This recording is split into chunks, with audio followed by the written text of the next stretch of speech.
Archeologists and historians have struggled to explain the meaning of this. What I call the Gucci of the gods.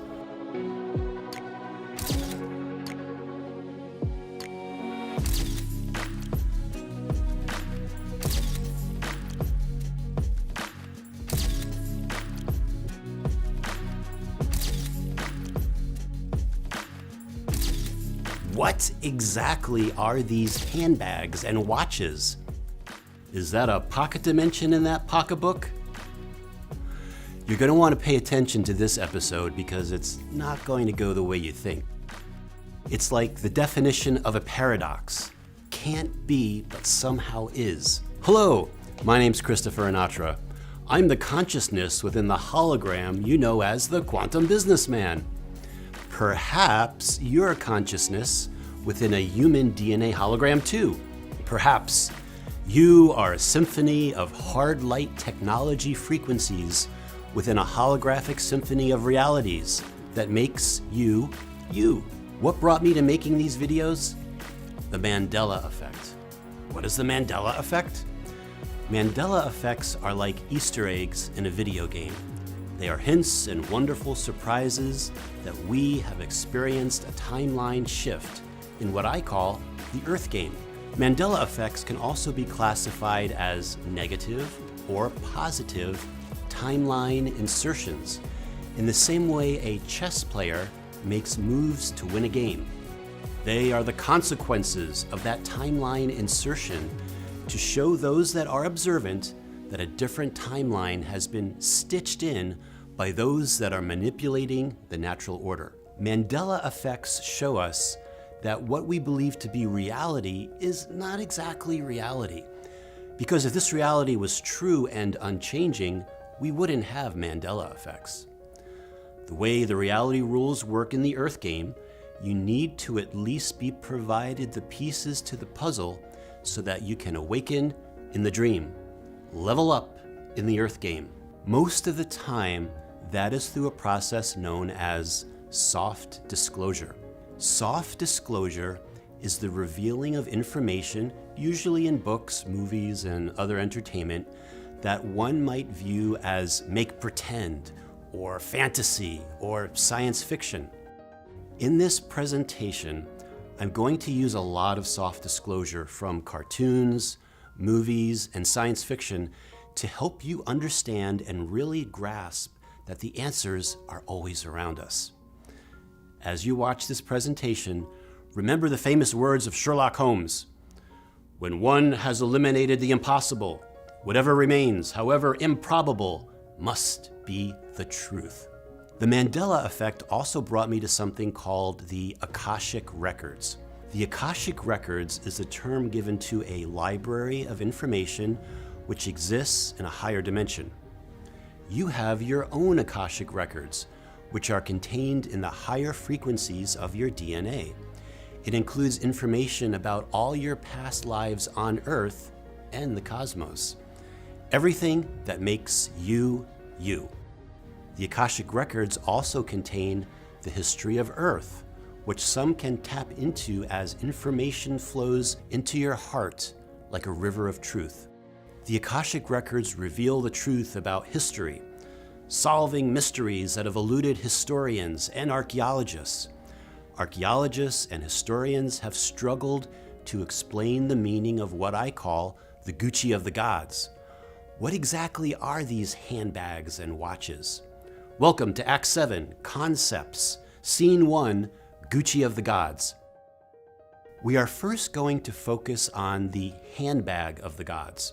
Perhaps we may also be solving the mystery of why some women literally can't find items they put into their purse. Or perhaps that is a mystery that cannot be solved. Whether it be the Anunnaki deities of the ancient Assyrians and Sumerians, including Dogon, the Assyrian god and merperson, Quetzalcoatl in ancient Mexico, the ancient Mayans, megaliths on the island of Sumba in Indonesia, and even Göbekli Tepe in Turkey. We see a consistency of something that appears to be in the shape of a handbag on statues, hieroglyphs, and megalithic structures. How could all these ancient cultures spread out all over the earth have this extremely identical looking handbag? What is it, and what is its purpose? What's in the purse? Let's just say it appears they love their Gucci, or Versace, or Chanel, or Kate Spade, or Coach, or Louis Vuitton, or whatever. Just as some women today might show their status with their many thousands of dollars handbags, perhaps some of the elite Anunnaki showed their status by being depicted with one of these handbags. What exactly is this handbag? Some have speculated it could be a universal image for the cosmos, or a bag of seeds, or even a bag of mind-altering drugs. The answer from the Akashic records, what I call the Internet of the Universe, and theoretical physics will astound and fascinate you. Can't be, but somehow is. I'm pretty sure they don't teach this in archaeology school yet. Are you ready to have your consciousness expanded? Because there's no going back after you watch this episode. Can I get a drum roll, please? This handbag of the gods, or bag o' plenty, or bag of holding, or pocketbook, or purse, represents technology. What kind of technology? The technology of pocket dimensions, or bubbles of reality within bubbles of reality. It's a concept that's been theorized in theoretical physics and made popular in science fiction movies, even Disney cartoons. Igitus figitus sumba kazing. I want your attention, everything. We're packing to leave. Come on, let's go. No, not you. Books are always first, you know. Pockety, wockety, whack. Abracadabra, shrink in size, very small. We got to save enough room for all. Higitus, figitus, bigitus, book. It's a concept that many of us have been exposed to by Dr. Seuss in Horton Hears a Who. Horton the elephant discovers the civilization known as Whoville on a speck on a flower. Hey, seriously, who is this? Is this Bert from accounting? No. This is Horton. I'm an elephant. Okay, Horton, fake name. Where are you? Well, from where you're standing, I guess I'm in the sky. Compared to you, I'm enormous, which is saying something because I've slimmed down quite a bit. I swim.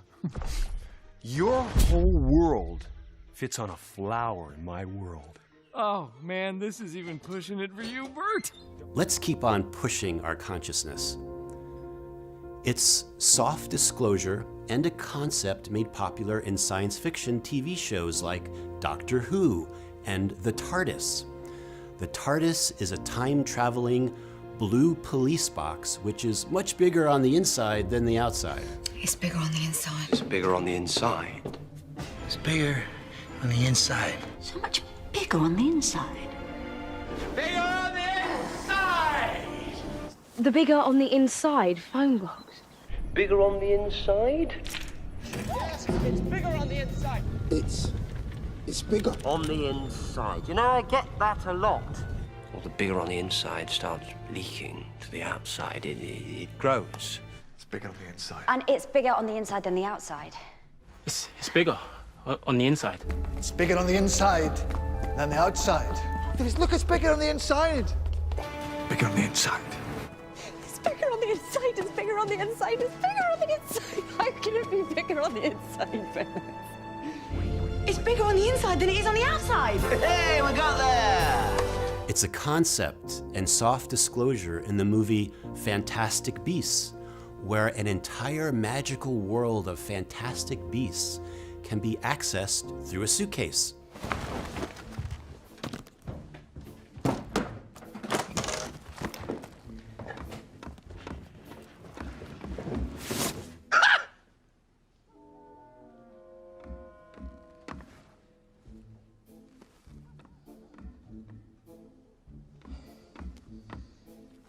Come on.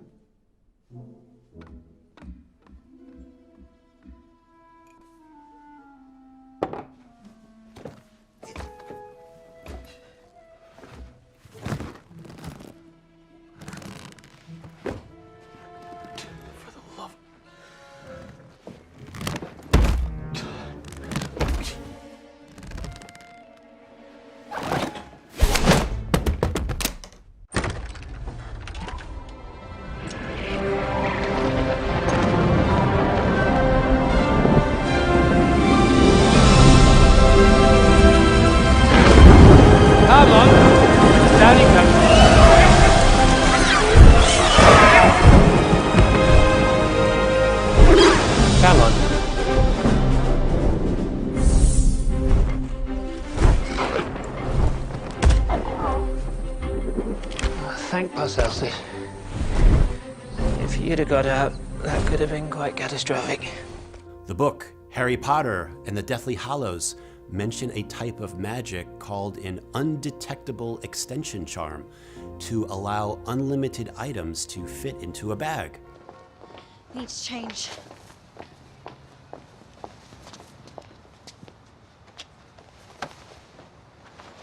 Oh, the ruddy. Undetectable extension charm. You're amazing, you are. Always the tone of surprise. That'll be the books. In the Marvel Comics universe, it's been explored in the series Ant-Man and something called the Pym particle, which can make objects like cars and buildings and even people shrink down to the quantum level and then grow back up in size. I grabbed your clothes. You might want to change.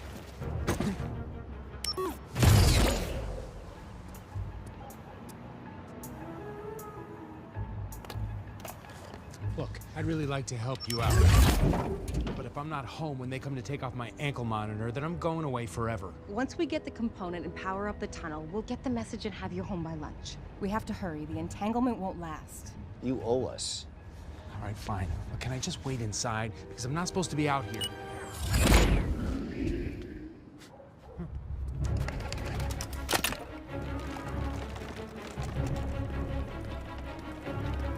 Let's go.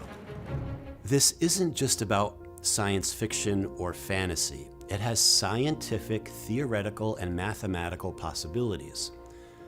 A pocket universe, or bubble universe, or pocket dimension, or universe within a multiverse, or even handbag of the gods is a concept in inflationary theory of theoretical physics.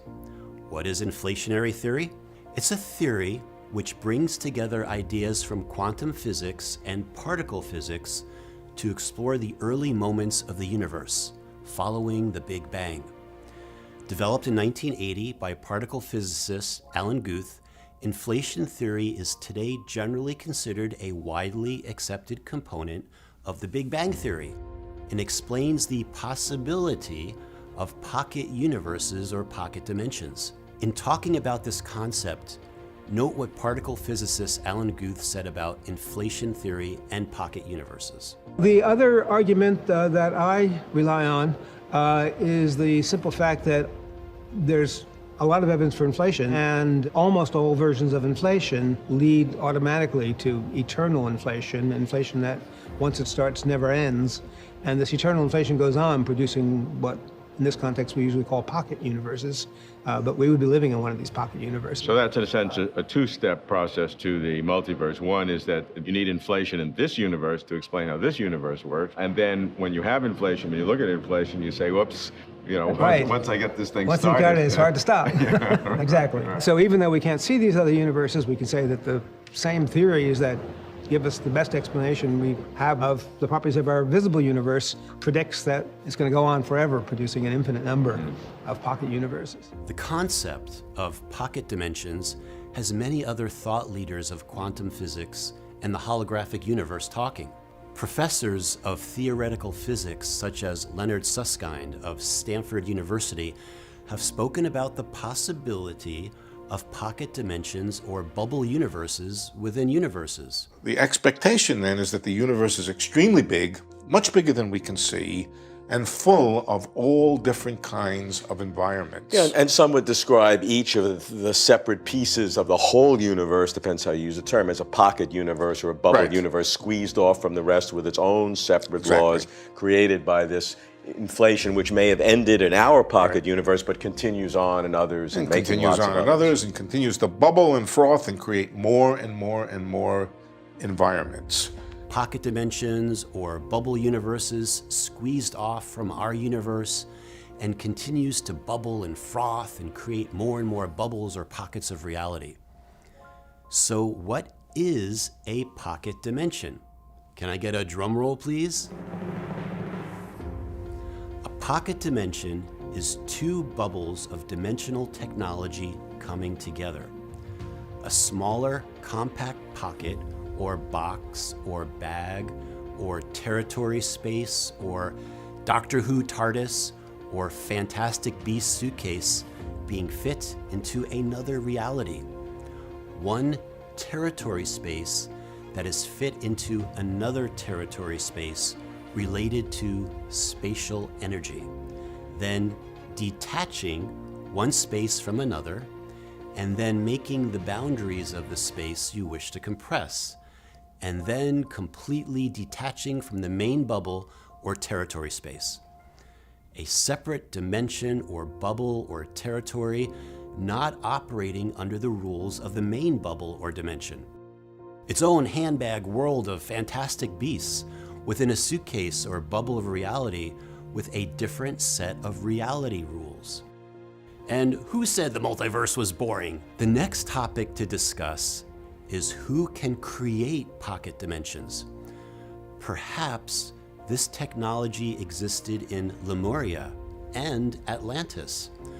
Perhaps some of the elite Anunnaki, using physical technology like an actual handbag, could create pocket dimensions. It reminds me of an episode of Star Trek: The Next Generation involving the holodeck when Data played the part of Sherlock Holmes. For those of you that don't know, a holodeck is a room on the Starship Enterprise which uses holographic technology to create realistic 3D simulations using hard light technology, where you could freely interact with the environment, objects, and characters. Wait, think about this.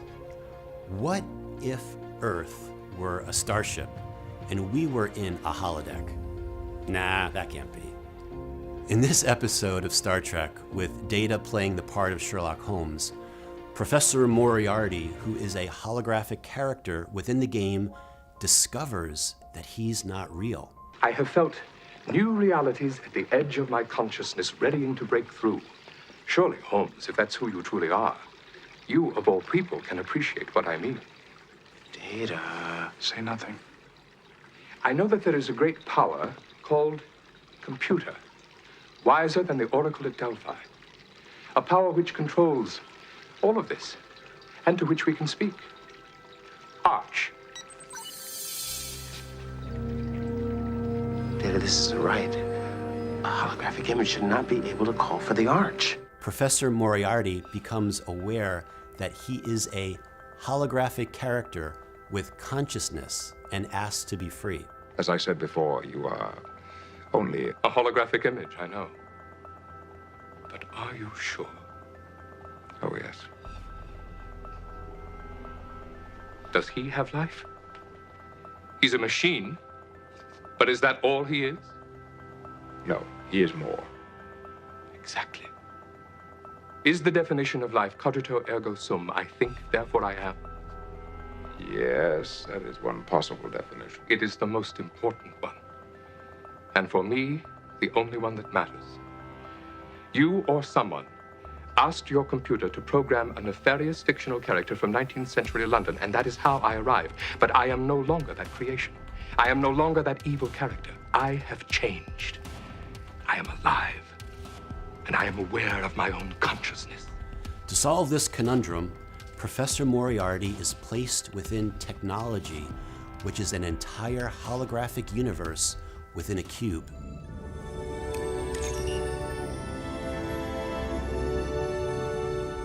How did you do it, sir? We managed to program the holodeck inside the holodeck and use the same ruse that Moriarty used on us. When he was attempting to contact the real bridge, he was in fact speaking to a simulation. You mean he never knew he hadn't left the holodeck? In fact, the program is continuing to run even now inside that cube. A miniature holodeck? In a way, Doctor. However, there is no physicality. The program is continuous, but only within the computer's circuitry. As far as Moriarty and the Countess know, they're halfway to Melis-2 by now. This enhancement module contains enough active memory to provide them with experiences for a lifetime. They will live their lives and never know any difference. In a sense, you did give Moriarty what he wanted. In a sense, but who knows? Our reality may be very much like theirs, and all this might just be an elaborate simulation running inside a little device sitting on someone's table. Can you feel your consciousness expanding? Simulations within simulations, pocket dimensions within universes. The Anunnaki were known to use physical technology, including devices on their wrists. Devices that resembled a watch, or perhaps like an Apple Watch or iPhone. Let me pause here for a moment, because many Anunnaki scenes, including showing some on their wrist like a watch, what is that? Are you ready for more consciousness expansion? Perhaps the ancients were far more advanced than we could even imagine. Perhaps that wristwatch-looking device represented the accumulation of technology in one device, exactly like an iPhone or Apple Watch or Android device, perhaps used for time telling, communication, teleportation, healing, reprogramming DNA, camouflage, defense bubble shield, call your ship to you, and even time travel. What about that flower-looking symbol on the watch? Perhaps that represented a frequency. Frequencies like we can observe through the science of cymatics, harmonious geometric shapes and symbols. Cymatics is the study of visible sound and vibration. It usually entails sand or water on a vibrating plate or speaker. Different frequencies of sound produce distinctly different geometric patterns. Can't be, but somehow is. Cymatics as demonstrated by Nigel Stanford in this video.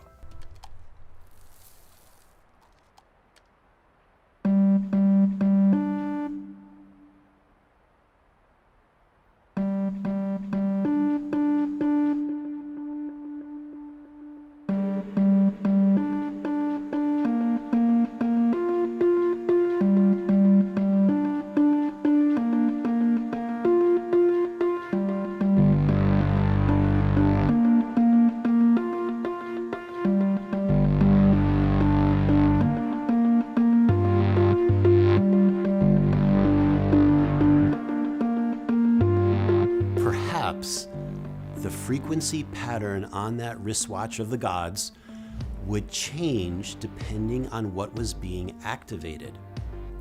Cymatic frequency symbols that can be seen on Tartarian buildings, such as Westminster Abbey in England, perhaps to indicate which type of frequency that structure would generate. The frequency symbol on Westminster Abbey does look to be a similar frequency symbol on the watch of the Anunnaki, perhaps indicating reprogramming DNA in a positive way. Remember that if you want to understand the universe, think of energy, frequency, and vibration. All of creation is a symphony of sound. It's a symphony of light composed of photons, which are literally sound waves in the ether. Perhaps you are literally a symphony of frequencies within a symphony of realities. Perhaps our DNA is our computer source code that defines who we are as we render our human avatar body made up of frequencies to these exact X, Y, and Z coordinates of time and space within this hologram. Perhaps you are like cymatics, but far, far, far more complex than just one single frequency. A symphony of complex frequencies generated by your DNA and RNA that makes you you. We've addressed the possible technology side to these handbags and wristwatches, the Gucci of the gods, but now let's address another possibility. Who else could create pocket dimensions? Perhaps beings that have spatial magic awareness. Perhaps this is much more common than technology. Perhaps you might think of stories about a multidimensional witch in the woods living in her hidden cabin. Stories like this are common in Hindu and Chinese mythos. Perhaps it could also include Time Lords. What is a Time Lord? Perhaps a Time Lord is like Doctor Who from the science fiction TV series. The Doctor Who show is actually an initiation for the concept of a Time Lord to come into your mind. an alien with advanced time abilities. Perhaps it would also include travelers. What is a traveler? Can I have a drum roll, please? A traveler is someone who can easily change their X, Y, and Z coordinates within space-time. Your X and Y coordinates represent your physical location, and your Z coordinate is your location within time. Perhaps important artifacts such as the Ark of the Covenant, which is the most sacred relic of the Israelites, have been hidden away in a pocket dimension.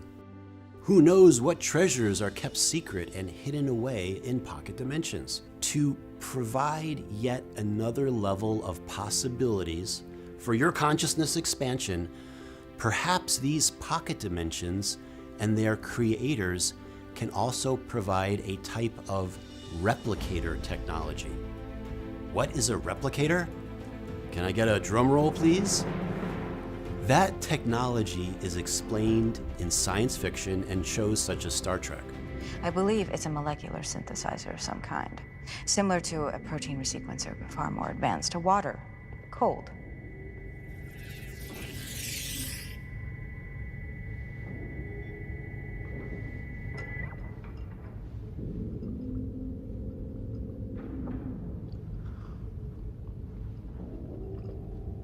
I saw a similar device on a Tarkalian vessel. It was capable of replicating almost any inanimate object. If we had one of these in engineering, we could make all the spare parts we need. I wonder what else is on the menu. One pan-fried catfish.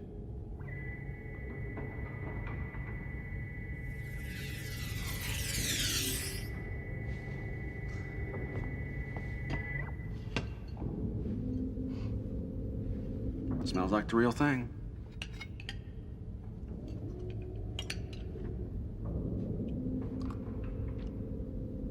Well? Not bad. I doubt there's a catfish within 130 light years. Its genome is stored in Enterprise's computer, as is the recipe. The station evidently scanned our database. Let's take this one step further. Perhaps this replicator pocket dimension possibility could have been expressed in the Bible. Perhaps an advanced being, such as Jesus, could have manifested it. Are you familiar with the story in the Bible of the loaves and the fishes, and how Jesus fed a multitude of about 5,000 people with just one basket of loaves and one basket of fish? Jesus took the bread, gave thanks to God,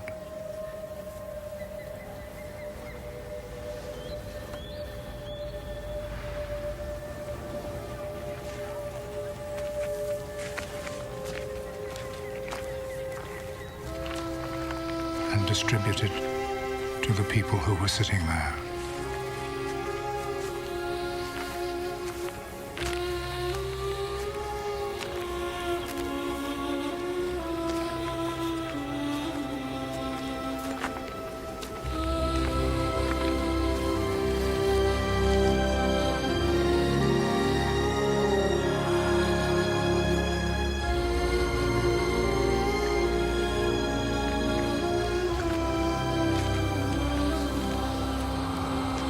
He did the same with the fish.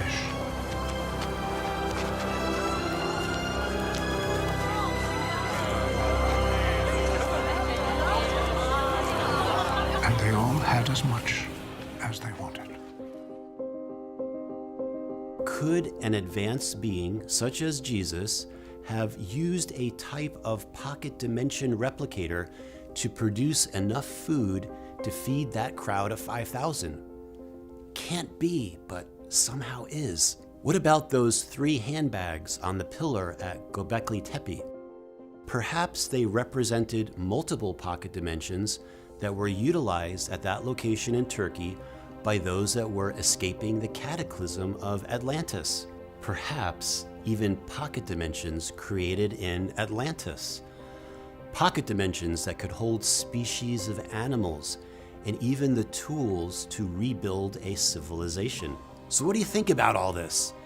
Handbags and wristwatches of the gods, Gucci of the gods. Perhaps Some women who can never find what they're looking for in their purse have actually created a pocket dimension, a bubble of reality within a bubble, a world of fantastic beasts within a suitcase, which started with its own little Big Bang. Perhaps we actually did solve this mystery. And not that I'm singling out women who lose things in their purse, but perhaps they use magic they don't even realize they have and create a pocket dimension Big Bang in their purse. Another possibility is mischievous fairies. You never know. Perhaps we actually do live within a multiverse with countless bubbles of reality in pocket dimensions. Every Big Bang produces a universe. Was there just one Big Bang, or were there many Big Bangs occurring at different places at different times? People think that the idea of a multiverse sounds horribly unscientific, like science fiction, wild thoughts. But from my point of view, and from I think a lot of us working in this area, it's really the other way around. How many things do we know about in science that we think we can understand that happen only once? Is there only one star? Is there only one planet? Anything that can happen that can be described by the laws of physics happens again and again. So I think it's far more likely from this point of view that we live in a multiverse than that we live in a single universe. The geometry of space. Big bangs within big bangs. Pocket universes within pocketbooks. Can't be, but somehow is. Has your consciousness been expanded? Maybe just a little? God! Oh, it's bigger! Yes. On the inside. Look, we need to concentrate. There it is. Yep, I know where you're going with this, but I need you to calm down. On the outside? Oh, you certainly grasped the essentials. My entire understanding of physical space has been transformed! Three-dimensional Euclidean geometry has been torn up, thrown in the air, and snubbed to death. My grasp of the universal constants of physical reality has been changed forever. Has your entire understanding of the physical space in the universe been transformed forever? Do you think we've solved the mystery of the handbags and watches of the gods, the Gucci of the gods? Can't be, but somehow is. Because when you have eliminated the impossible, whatever remains, however improbable, must be the truth. Until next time, sending you and the infinite bubbles of reality within bubbles of reality, all the pocket dimensions in the multiverse, but most especially you, my love. Dream on, dream on, dream on, dream until your dreams come true.